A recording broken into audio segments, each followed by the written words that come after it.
She looked me dead in the eyes and said, "Was that supposed to be Dutch?" And in that moment, I realized this wasn't going to end well. It all started over coffee. A small, simple break room. 4 people. A casual conversation. And a lie that shattered the peace like a dropped glass. Kathy had only been at our company for a week. She was 33.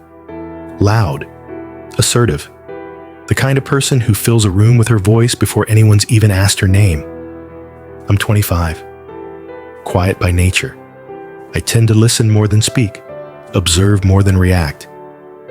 I grew up in Belgium, fluent in both Dutch and French. Languages are a part of who I am, not a skill I parade around.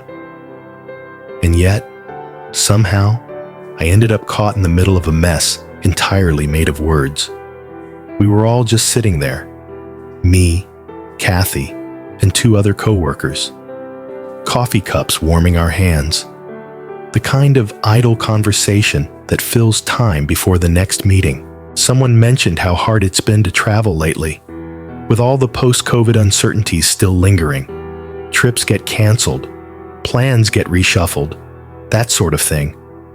But Kathy jumped in, loud and proud, like she was stepping onto a stage. She started talking about her exotic trips to Europe, how she traveled all the time, how she missed it so deeply it hurt. Her words were dripping with theatrical sadness, a kind of mournful longing that felt almost performative.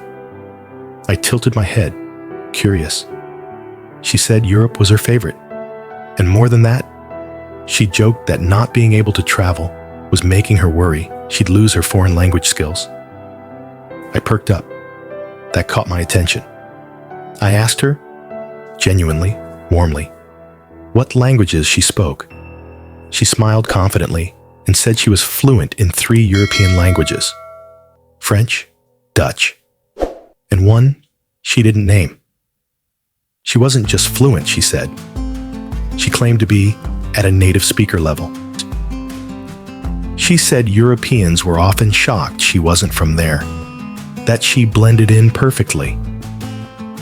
That was the moment I got excited. I never get to speak Dutch over here. It's rare.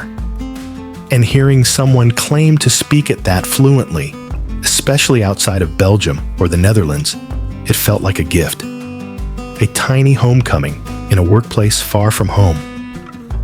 So I smiled, and I said, "Oh Luke, Dan hebben we iets gemeenschappelijk." Just a simple phrase. Oh fun, we have something in common. Nothing fancy, nothing fast, just normal conversational Dutch. The kind you'd use with a neighbor or a friend. The kind I use with my family. And that's when everything changed. Kathy's face froze.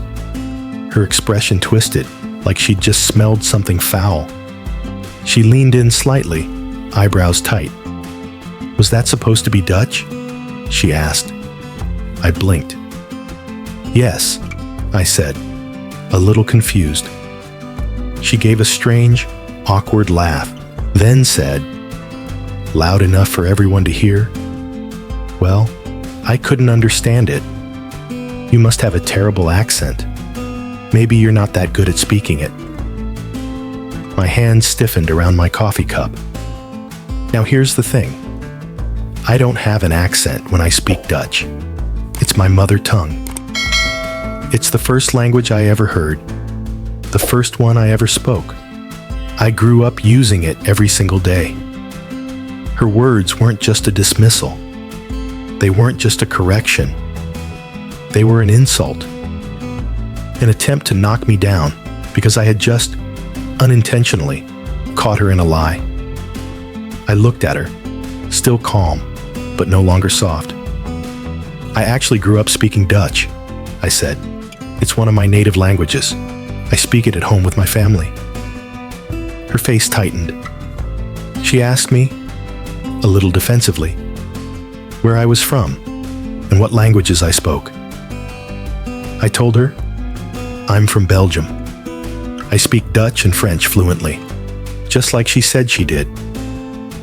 I looked at her again. "We could speak French instead," I offered.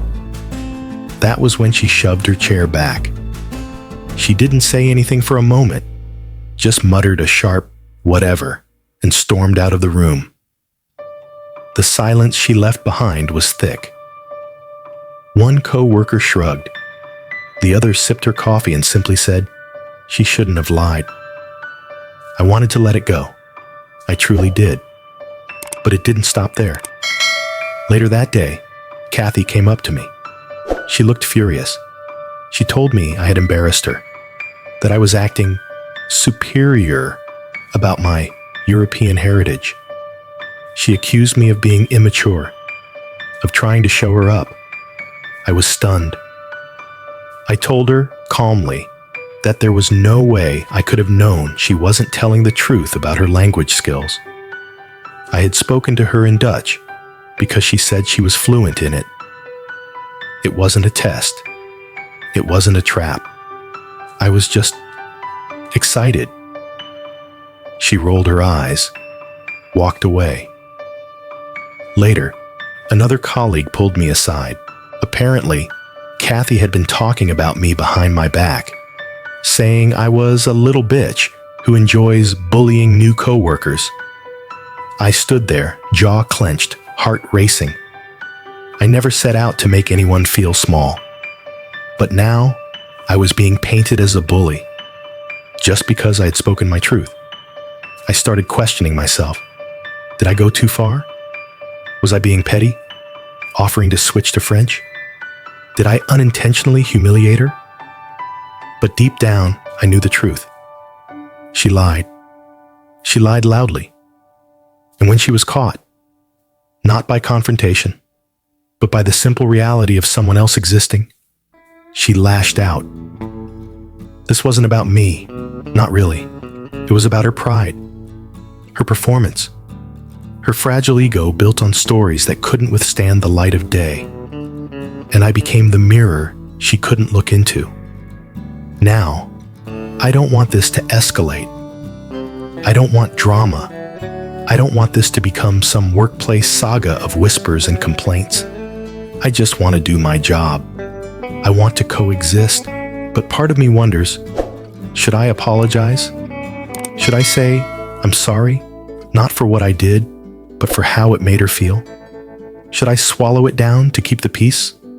Or does that just reward the lie? So, am I the asshole? And now, a moment from your host here at AITA Story Vault. Let's talk about truth. It's easy to say that truth always wins. But the reality is, in everyday life, in offices, in friendships, in fleeting coffee breaks, truth often comes quietly, without fireworks, without applause. Sometimes truth doesn't feel like power. It feels like guilt. It feels like being accused. It feels like standing alone. But here's the thing. Speaking a language you were born into isn't arrogance. It's identity. Being honest about who you are isn't superiority. It's integrity. We live in a world where performance often matters more than substance, where being loud is mistaken for being right, where stories get told faster than they get checked. But one quiet sentence, spoken in Dutch, shattered that illusion. And maybe that's what makes this story more than just office gossip. It's about what happens when authenticity meets ego, when truth meets insecurity, and when someone who never meant to play a game ends up winning it simply by being real. So now we ask you, the listener, the witness, the judge, what would you have done? Would you apologize to keep the peace? Or would you hold your ground, knowing you never started the war? Let us know in the comments. And until next time, remember, in a world full of noise, truth doesn't need to shout. It just needs to speak.